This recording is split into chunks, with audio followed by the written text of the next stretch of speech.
Buenos días, Marcelus. Les saludan Priscila y María. Un saludo cordial. Hola, buen día, un gusto. Un gusto tenerlos a ambos. Buen día, Marcelos. Ucha, es la jornada de los Marcelos. Y arranco con Marcelo Arequipa, por favor. Criterios en torno a esta determinación del gobierno de la abrogación de este polémico decreto. ¿Cómo están? Buenos días. A ver, dos puntos de contexto que creo que son importantes de resaltar para que tengamos un poco la figura o la película más o menos clara.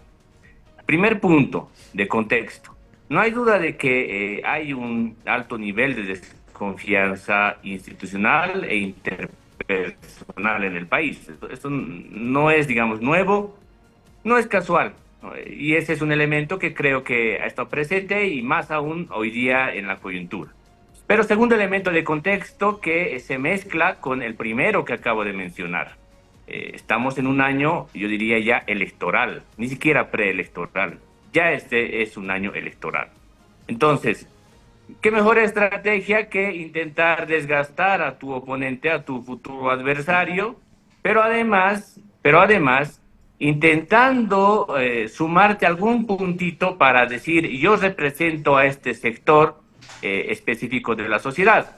Fíjense, por ejemplo, cómo ayer salieron rápidamente los actores políticos para decir que ellos habían sido los que convocaron a las movilizaciones que llevaron a un éxito para que este decreto supremo se abrogue. Entonces, creo yo sinceramente que si ya estábamos hablando hace meses pasados de que todo se bloqueaba en la Asamblea Legislativa Plurinacional y no se iba a poder implementar fácilmente leyes, y yo creo que ahora estamos en un escenario todavía con un escalón más arriba, que es incluso los decretos supremos van a tener un centro de polémica en relación a la población por cualquier tema, por lo que fuere. Ahora están hablando de un decreto supremo que tiene más de un año de vigencia, fíjense lo curioso, más de un año de vigencia y recién se está tocando. Por eso decía, el tema político electoral para mí es un elemento importante que no deberíamos soslayar.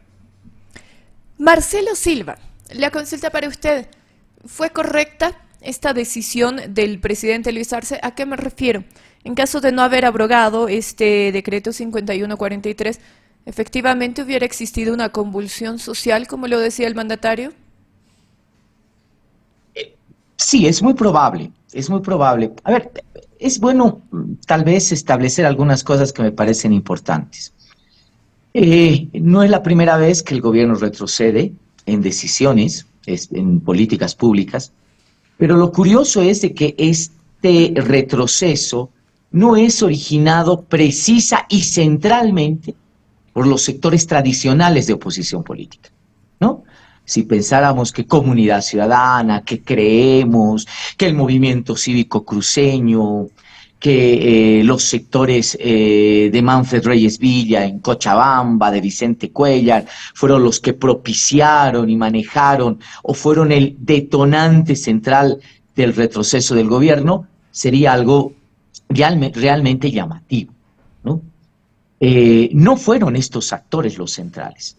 Yo creo que el gobierno retrocede porque definitivamente hay la presencia de sectores que supuestamente son aliados, afines o que provienen de sectores populares al mismo gobierno. No nos olvidemos que cooperativistas, mineros, gremiales, choferes, que hace unas semanitas, hace unas pequeñas semanas, 2 semanitas, estaban firmando acuerdo prácticamente político de reconducción de un instrumento y apoyando la gestión gubernamental, hoy día estaban con serias críticas en relación a la posibilidad de este decreto. Creo que eso es lo fundamental, creo que eso ha sido lo definitivo. Creo que ese ha sido el cherry sobre la torta que definitivamente ha hecho que el gobierno retroceda. Pero yo tengo algunas lecturas adicionales a esta determinación que me parecen importantes. El primer elemento llama la atención, ¿no? El hecho, insisto, creo que ya ha sido mencionado por Marcelo, el hecho de una falta de credibilidad en el gobierno. Ha habido un esfuerzo denodado, grande, comunicacional, han salido todos los voceros de todo estilo. El mismo presidente salió hace unos cuantos días a dar una conferencia de prensa, habló con los periodistas, se explicó, todos los ministros o los viceministros, diputados salieron a explicar, pero nadie les cree. Ese es un elemento central, ¿no? Es decir, nadie les cree. Subrayo eso porque si estamos en cercanías a procesos electorales, ¿no? Ese es un síntoma que debería llamar la atención muchísimo, ¿no?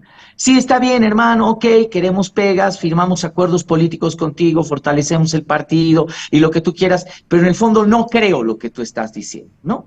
Es decir, no es que no hubo un esfuerzo mediático, no es que no hubo un esfuerzo para tratar de explicar esto, pero no le creyeron al gobierno, pero fundamentalmente no le creyeron sus propios socios o sus propios afines.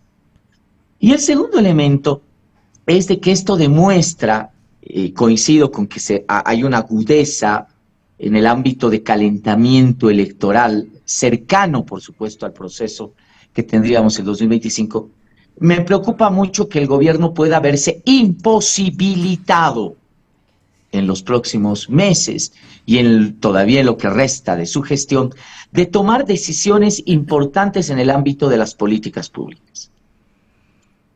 Me da la impresión que ya el hecho de no poder establecer, no poder generar leyes, por ejemplo, en la Asamblea Legislativa, ¿no?, podría agudizarse en el hecho de tomar decisiones en el ámbito de políticas públicas en las calles o con el supuesto apoyo popular. A mí me da la impresión que es un gobierno que solamente se va a dedicar a administrar ciertas cosas en el resto de tiempo de gestión que le queda, ya que, por supuesto, toda decisión de envergadura podría entrar a temas polémicos y a reacciones de corte popular, no necesariamente de corte opositor.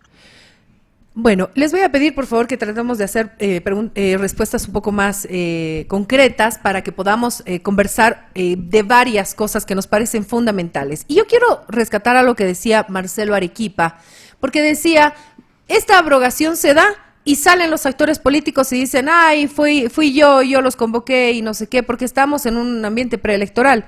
La decisión del presidente no fue preelectoral, porque quienes se movilizaron, y lo resaltaba Marcelo Silva, eran gremiales, eran otro tipo de sectores, porque ya los políticos no tienen el impacto que tenían antes. ¿El presidente también tomó una decisión preelectoral? Mira, Priscila, sí, lo podemos incluir, más bien la decisión presidencial, si quieres, en el ambiente electoral que estamos viviendo. Podemos incluir, de hecho deberíamos incluir en el análisis este tema.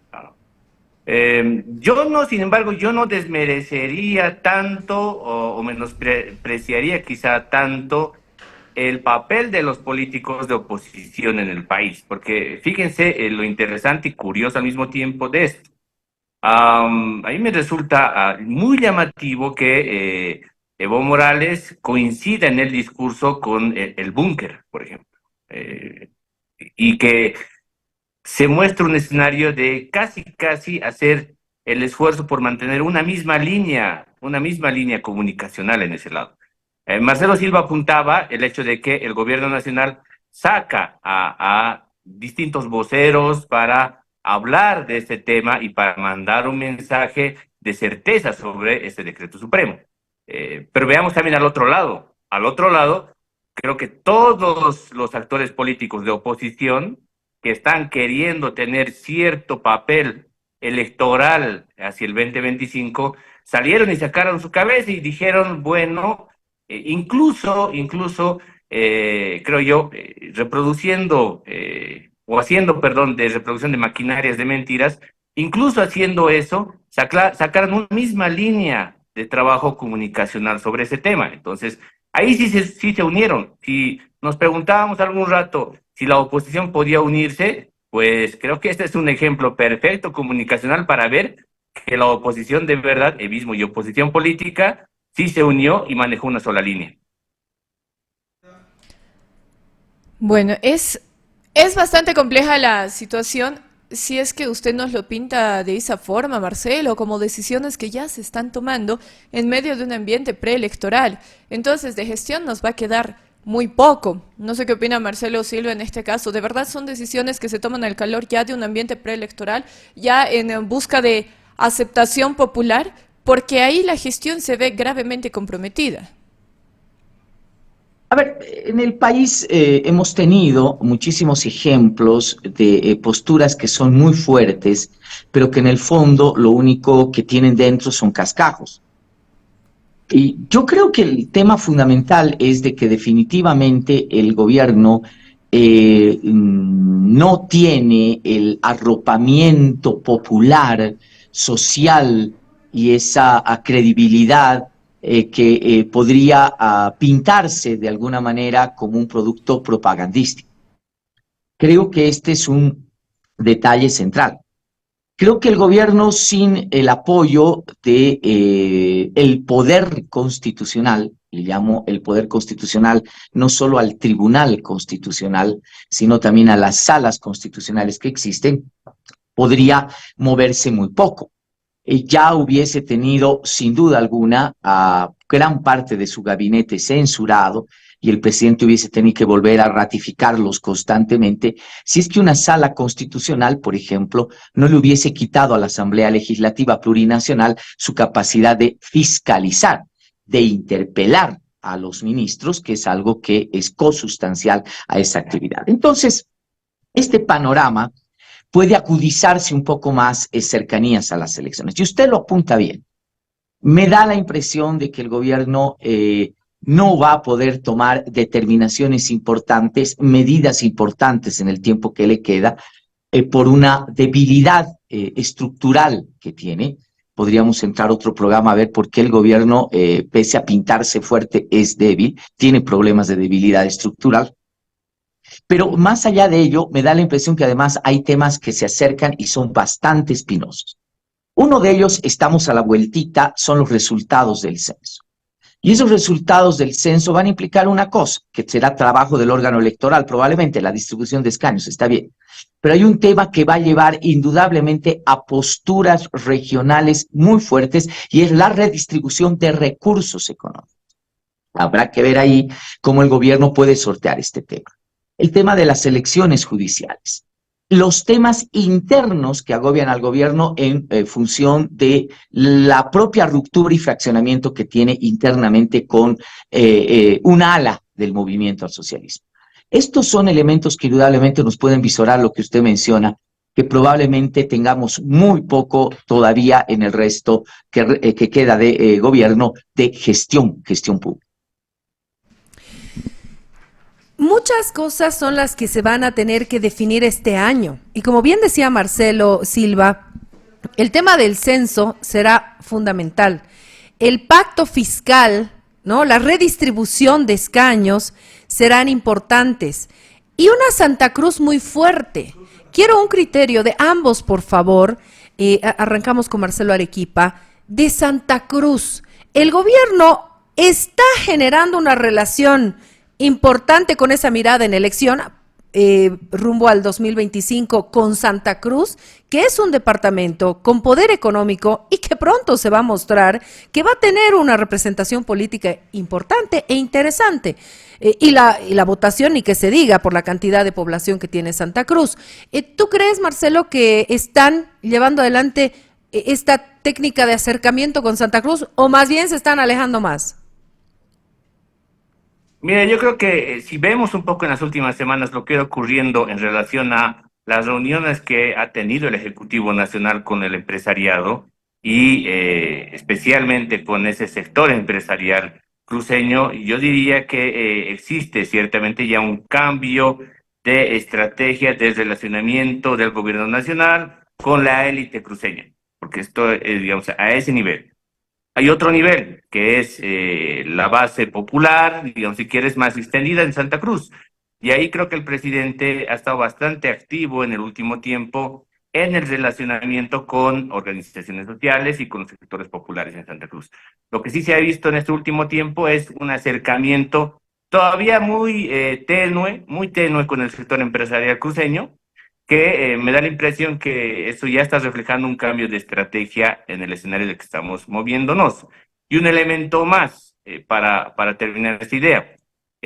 Santa Cruz, al otro lado, en el bloque de las oposiciones hoy día, no tiene un liderazgo cohesionado. No hay una sola cabeza que cohesione políticamente en términos opositores a Santa Cruz.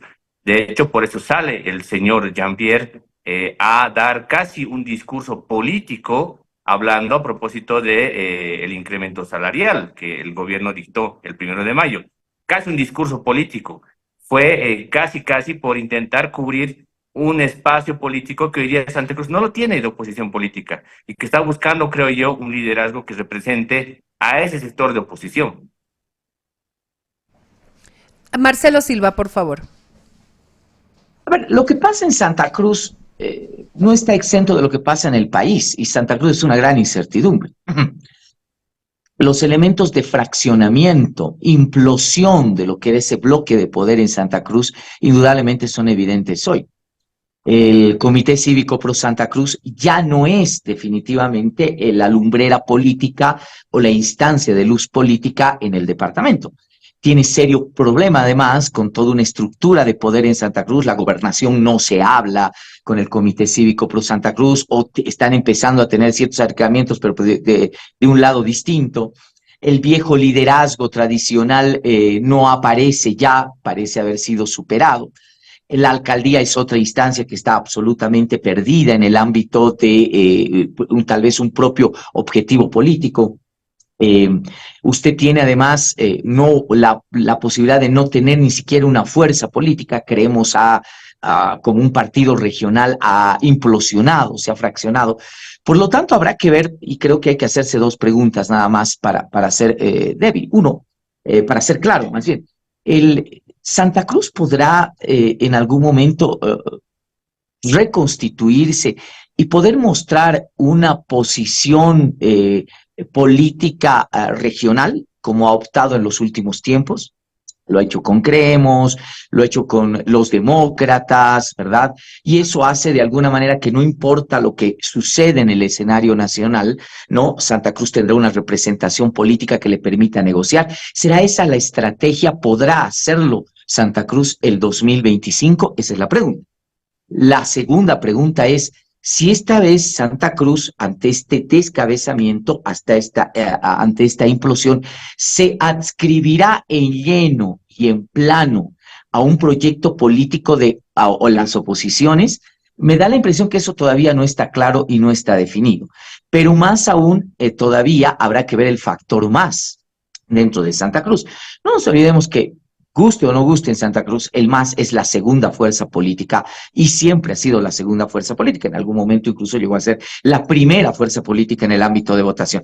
¿Qué habrá pasado en el problema que hoy día tiene el movimiento al socialismo? Al parecer, algunos voceros importantes son más cercanos a Evo Morales que al mismo presidente Arce. Habrá que ver qué es lo que sucede. Creo que todavía es una incertidumbre, tal como nos preguntamos qué va a pasar con el MAS.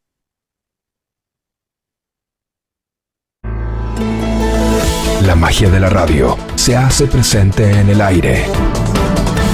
Monumental, FM 105.1 La Paz y 100.0 Cochabamba. La radio es monumental.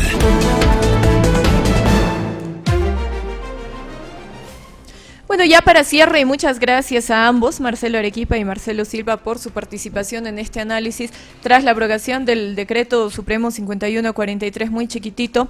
Les pido también a ambos una especie de proyección para el 2025, empezando con usted, Marcelo Silva, en una pregunta muy concreta. ¿Evo y Luis Arce van a ser candidatos a la presidencia? Es muy complejo hacer esa proyección. Probablemente ni Ramsés la podría responder. Probablemente es bastante complejo. Pero yo le pondría una otra, si me permite usted, María, que puede ser todavía mucho más intrigante y mucho más emocionante. ¿Y qué tal si no fuera ninguno de los dos? A mí me da la impresión que ese escenario también es absolutamente válido y políticamente me parecería no descabellado. Usted tiene un Evo Morales definitivamente venido a menos, tiene un liderazgo político muy cuestionado. ya no tiene esa fuerza, sin duda alguna. Podrá tener algún liderazgo, pero creo que en áreas muy reducidas en el país. La única fuerza social que tiene es el Chapare, ¿no? Creo que tiene el repudio del resto de los electorados. Definitivamente las oposiciones políticas, más allá de estos vericuetos y romances espurios que aparecen, no van a votar nunca por Evo Morales. Eso ya está absolutamente claro. Ok, entonces eso lo saca un poco del escenario electoral con chance. Pero usted tiene un presidente Arce también que no goza de lo mejorcito, le comento, ¿no? No goza de lo mejorcito.